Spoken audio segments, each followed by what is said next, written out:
Dear audience, welcome to my channel. আজকে তোমাদের জন্য একটা নোট, যে নোটটি হচ্ছে শাস্তি সম্পর্কীয় মতবাদ। অলরেডি শাস্তি সম্পর্কীয় যে 3টি মতবাদ রয়েছে তার মধ্যে 2টো মতবাদ আমি আপলোড করেছি। এর মধ্যেই তোমাদের মধ্যে অনেকে কমেন্ট করে বলেছো যে স্যার নেক্সট যে মতবাদটা সংশোধনাত্মক মতবাদ তোমাদের লেখাইনি, তাই আজকে এই মতবাদটি তোমাদের লেখাবো। কিন্তু লেখার আগে ছোট্ট কয়েকটা কথা তোমাদের না বললেই নয়। কি বলো তো, এখন তোমাদের মধ্যে আমি দেখি যে পড়াশোনার প্রতি যে একটা এনার্জি সেটা কিন্তু লেস হয়ে যাচ্ছে। কারণটা কি? তোমাদের মধ্যে অনেকেই ভাবছো যে আমার দ্বারা কিচ্ছু হবে না, আমার তো পড়াশোনার ইচ্ছে করে না, আমার তো আমার টাকা পয়সা নেই, আমার দ্বারাই হবে না, আমি তো কোনো কিছুই করতে পারি না, আমার দ্বারাই হবে না। এই যে আমার দ্বারা হবে না, আমার দ্বারা চাকরি হবে না, আমি এটা করতে পারবো না, ওটা করতে পারবো না, এই যে সবসময় না না ভাবতে ভাবতে না তোমাদের মনের ভিতরে এই না নামক শব্দটা একটা গভীর সমুদ্রের সৃষ্টি করেছে, যেখান থেকে তোমরা সাঁতার কেটে হ্যাঁবাচক শব্দটার দিকে ধাবিতেই হতে পারে না। কারণটা কি? এখানে তোমাদের একটা জিনিস মাথায় রাখতে হবে যে এই যে জীবনটা হচ্ছে তোমার জীবন। এই জীবনটাকে তুমি কিভাবে গড়বে এবং কিভাবে পরিচালনা করবে তার দায়িত্ব কিন্তু তোমার। এই জীবনের প্রতি তোমার একটা বিশাল বিশাল স্বাধীনতা রয়েছে, যে এই স্বাধীনতাকে তুমি কিভাবে অ্যাপ্লাই করবে।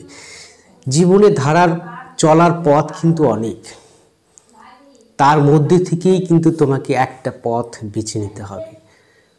সেই পথ ধরেই কিন্তু এগিয়ে যেতে হবে। এই না না শব্দটা দূরে ফেলে হ্যাঁবাচক দৃষ্টিকোণটাই মনের ভিতর রাখতে হবে, যে হ্যাঁ আমার দ্বারা সব হবে।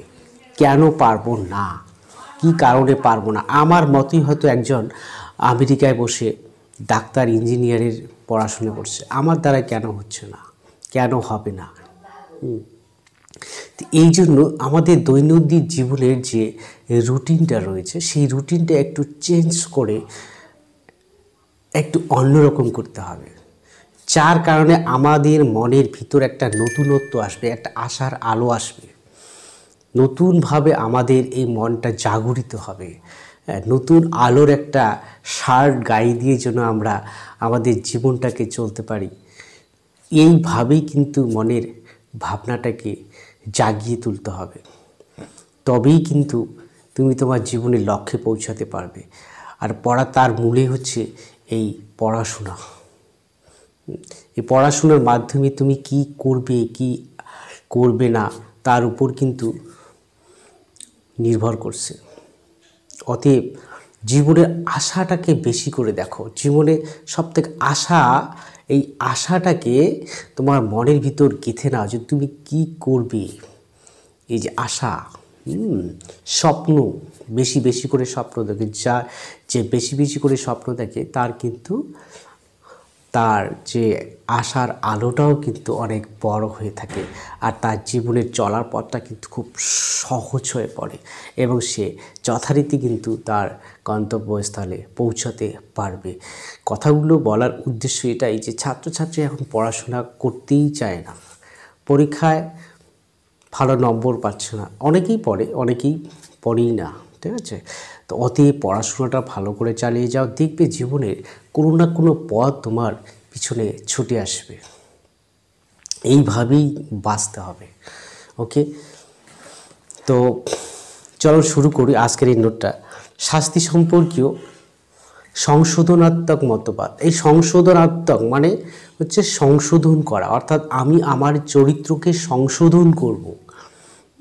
আমি একটা অন্যায় কাজ করলাম, এবার যদি তোমাকে এমন একটা শাস্তি দেওয়া হয় যে শাস্তিটার জন্য তুমি নিজেকে সংশোধন করতেই পারতেছ না। ধরে নাও তোমার এমন একটা শাস্তি দেওয়া হলো, ধরে নাও মৃত্যুদণ্ড দেওয়া হলো। মৃত্যুদণ্ড দেওয়ার পরে কি কোনো ব্যক্তি তার চরিত্র সংশোধন করতে পারে? কোনো দিনই না। এই জন্য এই সংশোধনাত্মক মতবাদটাতে মৃত্যুদণ্ড নামক যে শাস্তিটা সেটা কিন্তু স্বীকার করা হয় না। এই মতবাদ অনুসারে বলা হয় যে শাস্তি সেই ব্যক্তিকে এমন শাস্তি দিতে হবে যাতে সেই ব্যক্তি তার চরিত্রটাকে সংশোধন করে একটা ভালো মানুষ হয়ে উঠতে পারে। ঠিক আছে, এই জন্য এই মতবাদটার গুরুত্ব কিন্তু অনেক বেশি। তোমাদের পরীক্ষা আসতে পারে যে শাস্তি সম্পর্কীয় কোন মতবাদটা তোমার কাছে গ্রহণযোগ্য বলে মনে হয়, ঠিক তখনই কিন্তু তোমরা এই নোটটাই কিন্তু লিখে দিবে। ঠিক আছে, যে আমার কাছে এই নোটটি যথার্থ বলে মনে হচ্ছে। ওকে, চলো লিখতে শুরু করি।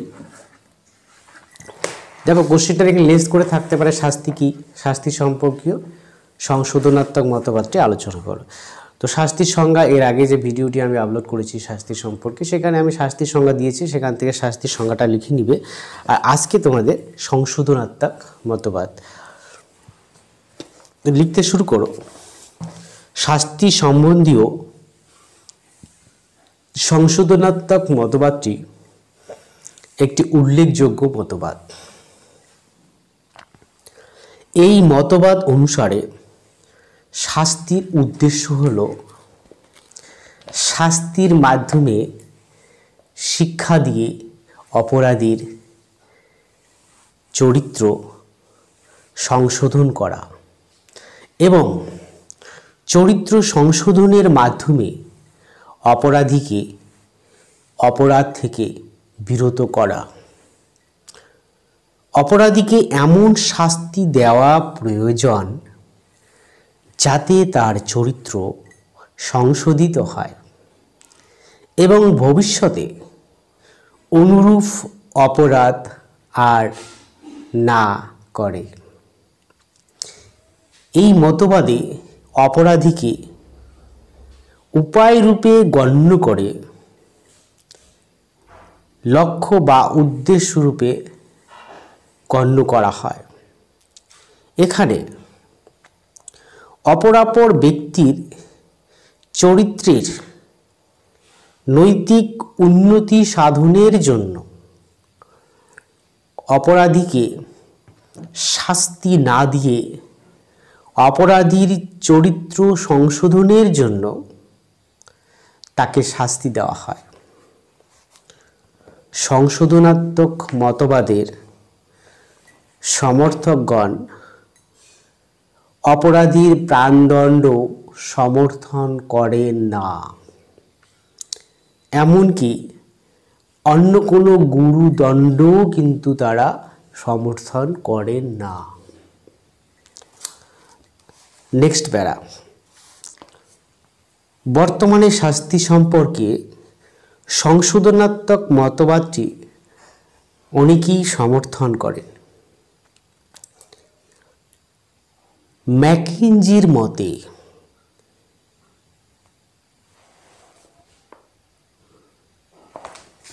মানবতাবাদী মতবাদের সঙ্গে এই মতবাদটি সঙ্গতিপূর্ণ হওয়ায় সাম্প্রতিককালে এই মতবাদটি গ্রহণযোগ্য বলে অনেকে মনে করেন। সমাজ বিজ্ঞানীদের মতে প্রতিকূল সামাজিক, অর্থনৈতিক ও রাজনৈতিক পরিবেশের জন্যই মানুষ অপরাধে লিপ্ত হয়। কাজেই অপরাধের জন্য অপরাধী দায়ী নয়, দায়ী পরিবেশ। সুতরাং সামাজিক পরিবেশের বৈষম্য, দুর্নীতি ইত্যাদি দূরীভূত হলে অপরাধও দূরীভূত হবে। তাই বলা যায় অপরাধ স্বেচ্ছাকৃত কর্ম না হওয়ায় তা শাস্তিযোগ্য হতে পারে না। বাস্তবিক পক্ষে সংশোধনাত্মক মতবাদে শাস্তির প্রয়োজনীয়তাকে অস্বীকার করা হয়নি। নেক্সট প্যারা, সংশোধনাত্মক মতবাদে সর্বদাই শাস্তির মাধ্যমে অপরাধীর চরিত্র সংশোধনের কথা বলা হয়েছে। অপরাধীর চরিত্র সংশোধনের জন্য ক্ষেত্র বিশেষে শিক্ষাদান, চিকিৎসা, দয়া দাক্ষিণ্য প্রয়োজনীয় হলেও সেই সঙ্গে দুঃখদায়ক শাস্তিরও প্রয়োজন আছে। এই মতবাদ অনুসারে শাস্তির প্রকৃতি এমন হতে হবে যাতে অপরাধী তার অপরাধের গুরুত্ব উপলব্ধি করতে পারে এবং সেটাই হবে তার আসল শিক্ষা বা চরিত্রের সংশোধন। এ জাতীয় শাস্তির মাধ্যমেই অপরাধী তার অপরাধের গুরুত্ব উপলব্ধি করে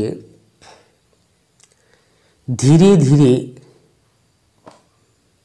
নিজ চরিত্রের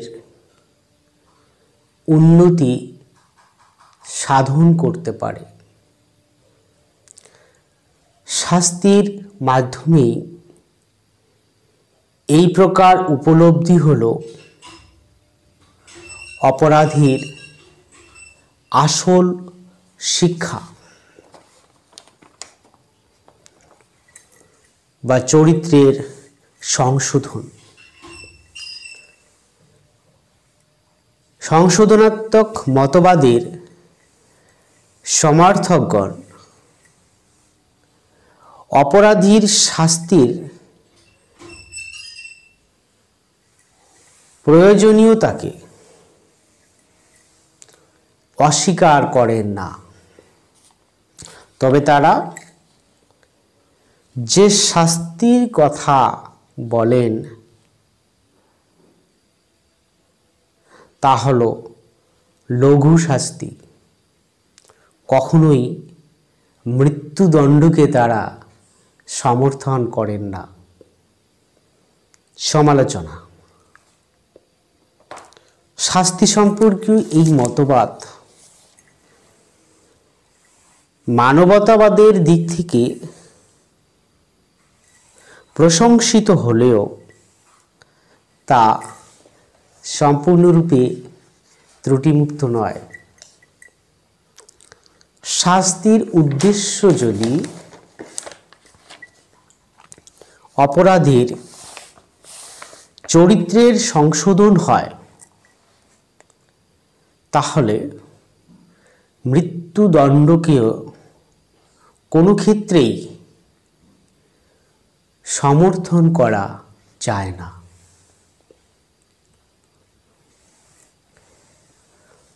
অপরাধী যখন চরম অপরাধ করে, মানুষকে হত্যা করে, তখন তাকে মৃত্যুদণ্ড না দিলে নৈতিক নিয়মের কোনো মর্যাদা থাকে না। এছাড়াও এই জাতীয় অপরাধী বেঁচে থাকলে সমাজে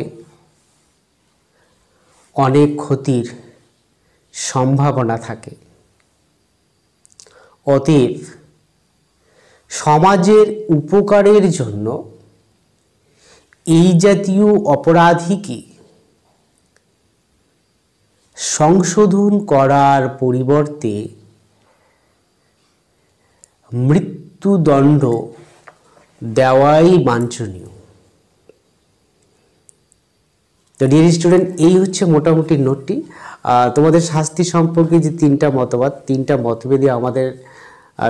মতভেদই আমার চ্যানেলে রইল। যার যেটা দরকার অবশ্যই সেটা লিখবে। আর মাইনর মেজরে তো খুবই ইম্পর্টেন্ট, এবার পরীক্ষায় আসতেই পারে। তাতে সবাই ভালো করে পরীক্ষা দিও। ভিডিওটি যারা নতুন করে দেখছো অবশ্যই চ্যানেলটি সাবস্ক্রাইব করবে, আর যারা করেছো তাদের জন্য অসংখ্য ধন্যবাদ। আর যারা দেখছো অবশ্যই তোমার বন্ধু বান্ধবীদের কাছে নোটটি শেয়ার করো, সবাইকে দেখার সুযোগ করে দিও। আজকের আলোচনা এ পর্যন্তই। বাই।